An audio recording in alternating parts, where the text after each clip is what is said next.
ದಿನ ದಿನ ಒಂದೇ ರೀತಿ ಬ್ರೇಕ್ಫಾಸ್ಟ್ ತಿಂದು ಬೇಜಾರಾಗಿದೆಯಾ?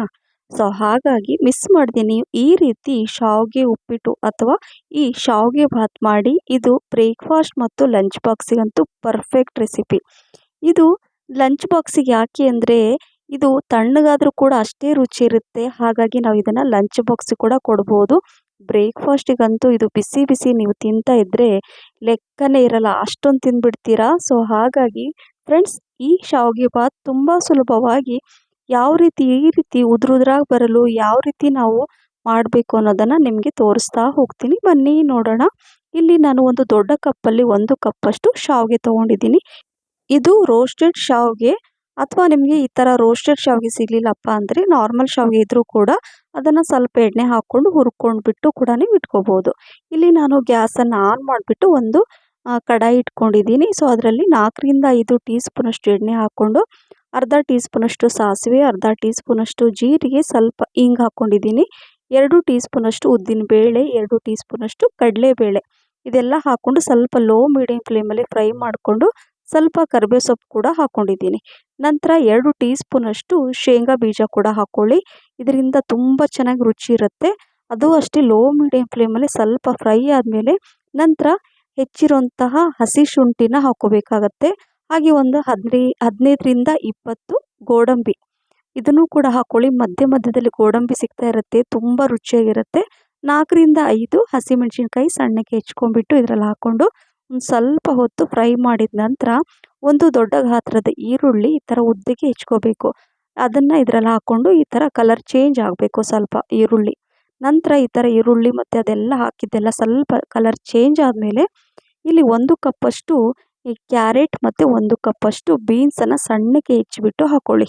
ಸೊ ಈ ರೀತಿ ಹಾಕೊಳ್ಳೋದ್ರಿಂದ ಈ ಶಾವಿಗೆ ಉಪ್ಪಿಟ್ಟು ಅಥವಾ ಶಾವಿಗೆ ಭಾತ್ ತುಂಬಾ ರುಚಿಯಾಗಿರುತ್ತೆ. ಹಾಗೆ ಹಸಿ ಬಟಾಣಿ ಒಂದು ದೊಡ್ಡ ಕಪ್ಪಲ್ಲಿ ಒಂದು 3/4 ಕಪ್ಪಷ್ಟು ನಾನು ಇದನ್ನು ಹಾಕ್ಕೊಂಡಿದ್ದೀನಿ.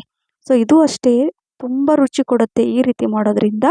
ನಂತರ ಸ್ವಲ್ಪ ರುಚಿಗೆ ತಕ್ಕಷ್ಟು ಉಪ್ಪನ್ನು ಹಾಕ್ಕೊಂಡು ಲೋ ಮೀಡಿಯಂ ಫ್ಲೇಮಲ್ಲಿ ಈ ತರಕಾರಿ ಎಲ್ಲ ಚೆನ್ನಾಗಿ ಕುಕ್ ಆಗಬೇಕು. ಹಾಗಾಗಿ ಸ್ವಲ್ಪ ಹೊತ್ತು ಇದನ್ನು ಎಣ್ಣೆಲೆ ಈ ಥರ ಫ್ರೈ ಮಾಡ್ಕೊಳ್ಳಿ. ನಂತರ ಒಂದು ದೊಡ್ಡ ಗಾತ್ರದ ಟೊಮೆಟೊ ಹಣ್ಣು ಹೆಚ್ಚಿಬಿಟ್ಟು ಇದರಲ್ಲಿ ಹಾಕ್ಕೋಬೇಕು. ಹಾಕ್ಕೊಂಡು ಇದು ಅಷ್ಟೇ ಸ್ವಲ್ಪ ಹೊತ್ತು 1 ನಿಮಿಷ ಇದನ್ನೆಲ್ಲ ಮಿಕ್ಸ್ ಮಾಡಬೇಕು. ನಂತರ ಸ್ವಲ್ಪ ಅರಿಶಿಣ ಪುಡಿ ಹಾಕ್ಕೊಳ್ಳಿ. ಒಂದು 1/4 ಟೀ ಸ್ಪೂನಷ್ಟು ಹಾಕ್ಕೊಂಡ್ರೆ ಸಾಕು, ಜಾಸ್ತಿ ಎಲ್ಲ ಹಾಕ್ಕೊಳ್ಳೋಕೆ ಹೋಗಬೇಡಿ. ಸೊ ಇದನ್ನೆಲ್ಲ ಹಾಕ್ಕೊಂಡು ನೋಡಿ ಎಷ್ಟು ಚೆನ್ನಾಗಿ ಕಲರ್ಫುಲ್ಲಾಗಿ ಇರುತ್ತೆ.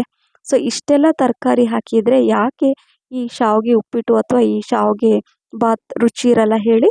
ಈಗ ಇದನ್ನು ರೋಸ್ಟೆಡ್ ಶಾವಿಗೆನ ಇದರಲ್ಲಿ ಹಾಕ್ಕೊಂಡು ಇದನ್ನೆಲ್ಲ ಈ ಥರ ಮಿಕ್ಸ್ ಮಾಡ್ಕೊಳ್ತಾ ಇದ್ದೀನಿ ನೋಡಿ. ಈ ಥರ ಇದೆಲ್ಲ ಮಿಕ್ಸ್ ಮಾಡೋದ್ರಿಂದ ಏನಾಗುತ್ತೆ, ಅದೆಲ್ಲ ಒಂಥರ ಉದುರುದ್ರಾಗಿ ಬರುತ್ತೆ, ಅಂಟ್ಕೊಳ್ಳಲ್ಲ ಅಂತ. ಸೊ ಹಾಗಾಗಿ ಈ ಟಿಪ್ಸನ್ನು ಕೂಡ ನೀವು ಫಾಲೋ ಮಾಡಿ. ನಂತರ ಶಾವಿಗೆ ಯಾವ ಕಪ್ಪಲ್ಲಿ ತೊಗೊಂಡಿರ್ತೀರಲ್ಲ ಅದೇ ಕಪ್ಪಲ್ಲಿ 2 ಕಪ್ಪಷ್ಟು ನೀರನ್ನು ಹಾಕ್ಕೋಬೇಕಾಗತ್ತೆ. ನೀರು ಹಾಕ್ಕೊಂಡು ಇದನ್ನು ನಿಧಾನಕ್ಕೆ ಮೀಡಿಯಂ ಫ್ಲೇಮಲ್ಲಿ ಇದನ್ನು ಈ ಥರ ಮಿಕ್ಸ್ ಮಾಡಿ 2 ಟೀ ಸ್ಪೂನಷ್ಟು ಸಕ್ಕರೆ, ಶುಗರ್ ಹಾಕ್ಕೋಬೇಕು. ಇಲ್ಲಿ ನಾನು ಕಲ್ಲು ಸಕ್ಕರೆ ಸ್ವಲ್ಪ ಪುಡಿ ಮಾಡಿ ಇಟ್ಕೊಂಡಿದ್ದೆ, ಅದನ್ನು ಹಾಕ್ಕೊಂಡಿದ್ದೀನಿ.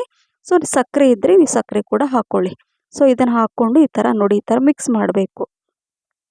ನೀರು ಜಾಸ್ತಿ ಹಾಕ್ಕೊಳ್ಳೋಕೆ ಹೋಗಬೇಡಿ, ನಾನು ಎಷ್ಟು ಹೇಳಿದ್ದೀನಲ್ವ ಅಷ್ಟೇ ಹಾಕ್ಕೊಳ್ಳಿ. ನಂತರ ಇಲ್ಲಿ ಪುದೀನ ಮತ್ತು ಕೊತ್ತಂಬರಿ ಸೊಪ್ಪನ್ನು ಸ್ವಲ್ಪ ಜಾಸ್ತಿ ಪ್ರಮಾಣದಲ್ಲಿ ಈ ಥರ ಹೆಚ್ಚಿಬಿಟ್ಟು ಹಾಕ್ಕೊಳ್ಳಿ. ಸಣ್ಣಕ್ಕೆ ಕಟ್ ಮಾಡಿ ಹಾಕ್ಕೊಂಡ್ರೆ ಆ ಫ್ಲೇವರ್ ತುಂಬ ಚೆನ್ನಾಗಿರುತ್ತೆ. ಅದನ್ನು ಹಾಕ್ಕೊಂಡು ಈ ರೀತಿಯಾಗಿ ಮಿಕ್ಸ್ ಮಾಡಬೇಕು. ಲೋ ಮೀಡಿಯಂ ಫ್ಲೇಮಲ್ಲಿ ಇದನ್ನು ಕುಕ್ ಮಾಡಬೇಕಾಗತ್ತೆ. ಸೊ ನೋಡಿದ್ರಲ್ಲ, ಈಗ ಏನು ಮಾಡಬೇಕಂದ್ರೆ ಸಿಮ್ಮಲ್ಲೇ ಇಟ್ಬಿಟ್ಟು ಒಂದು 5 ನಿಮಿಷ ಮುಚ್ಚಿಟ್ಬಿಡಬೇಕು. 5 ಮಿನಿಟ್ಸ್ ಹಾಗೆ ಆ ಲಿಡ್ಡನ್ನು ಕ್ಲೋಸ್ ಮಾಡಿ ಇಟ್ಬಿಟ್ರೆ ನಂತರ ನೋಡಿ ಒಂದು 5 ನಿಮಿಷದ ನಂತರ ನಿಮ್ಗೆ ತೋರಿಸ್ತಾ ಇದ್ದೀನಿ. ಈ ರೀತಿಯಾಗಿ ಕರೆಕ್ಟಾಗಿ ಪರ್ಫೆಕ್ಟಾಗಿ ತರಕಾರಿ ಸಮೇತ ಆ ಶಾವಿಗೆ ಕೂಡ ಕರೆಕ್ಟಾಗಿ ಕುಕ್ ಆಗಿರುತ್ತೆ ಮತ್ತು ಉದುರಾಗಿ ಬರುತ್ತೆ. ಸೊ ಈ ಶಾವಿಗೆ ಭಾತ್ ರೆಡಿ ಆಯಿತು. ನೋಡಿದ್ರಲ್ಲ, ಕೇವಲ ಕೆಲವೇ ನಿಮಿಷದಲ್ಲಾಗುತ್ತೆ. ಒಂದೇ ರೀತಿ ಬ್ರೇಕ್ಫಾಸ್ಟ್ ತಿಂದು ಬೇಜಾರಾಗಿರುತ್ತಲ್ವ, ದಿನ ಏನಪ್ಪ ಬ್ರೇಕ್ಫಾಸ್ಟ್ ಮಾಡೋಣ ಅಂತ ತಾಯಂದಿರು ಯೋಚನೆ ಮಾಡ್ತಿರ್ತೀರ ರಾತ್ರಿ ಮಲ್ಕೊಳ್ಳೋಕ್ಕಿಂತ ಮುಂಚೆ. ನಾನು ಕೆಲವೊಂದು ಸಲ ಹಾಗೆ ಅನಿಸುತ್ತೆ, ಏನು ಮಾಡೋಣ ನಾಳೆ ಬೆಳಗ್ಗೆ ಅಂತ ಯೋಚನೆ ಮಾಡ್ತಾನೆ ಮಲ್ಕೊಳ್ತೀನಿ. ಸೊ ಹಾಗಾಗಿ ಇವತ್ತು ನಾನು ಈ ಶಾವಿಗೆ ಭಾತ್ ಮಾಡಿದೆ.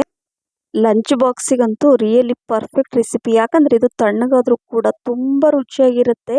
ಇದನ್ನು ತಿಂದ್ಬಿಟ್ಟು ದಿನ ಇದೇ ರೀತಿ ಬೇಕು ಅಂತ ಕೇಳೋದಂತೂ ಗ್ಯಾರಂಟಿ. ಯಾಕಂದರೆ ಇದು ಅಷ್ಟೊಂದು ರುಚಿಯಾಗಿರುತ್ತೆ. ಹಾಗೆ ಬ್ರೇಕ್ಫಾಸ್ಟಿಗಂತೂ ರಿಯಲಿ ಅದ್ಭುತ ಅಂತ ಹೇಳ್ಬೋದು. ಇದ್ರ ಜೊತೆ ನೀವು ತೆಂಗಿನಕಾಯಿ ಚಟ್ನಿ ಕೂಡ ಮಾಡ್ಕೋಬೋದು ಇಷ್ಟ ಇದ್ದರೆ.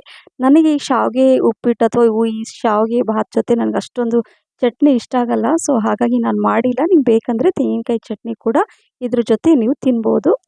ಈ ರೆಸಿಪಿ ನಿಮಗೆ ಇಷ್ಟ ಆಗಿದ್ದರೆ ಲೈಕ್, ಶೇರ್, ಕಮೆಂಟ್ಸ್ ಮತ್ತು ಸಬ್ಸ್ಕ್ರೈಬ್ ಮಾಡಿ. ನೀವು ಫ್ರೆಂಡ್ಸ್ ಮತ್ತು ಫ್ಯಾಮಿಲಿ ಕೂಡ ಶೇರ್ ಮಾಡಿ.